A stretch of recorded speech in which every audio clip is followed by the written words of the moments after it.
मोहतरम नाज़रीन, अस्सलामुअलैकुम। अपने मौजू की तरफ बढ़ने से पहले हमारे चैनल साथ मुस्तकीम को सब्सक्राइब कर लें और साथ ही घंटी के बटन को दबा दें ताकि हमारी हर नई वीडियो आप तक पहुंचती रहे। आज का हमारा मौजू सही बुखारी जिल्द नंबर 1 हदीस नंबर 45 है।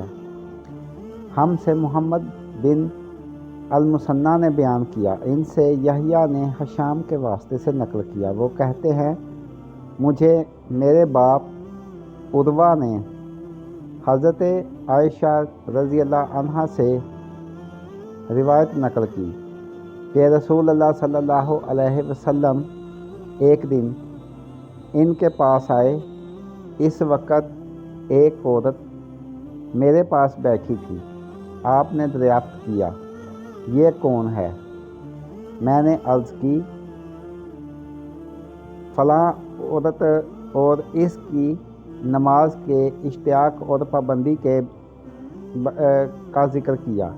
आप सल्लल्लाहु अलैहि वसल्लम ने फरमाया, ठहर जाओ, सुन लो कि तुम पर इतना ही अमल वाजिब है जितने अमल की तुम्हारे अंदर ताकत है।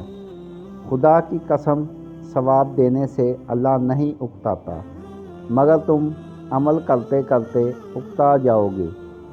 और अल्लाह को दीन का वही अमल ज़्यादा पसंद है जिसकी हमेशा पाबंदी की जा सके और इंसान बग़ैर अखताए इसे अंजाम दे।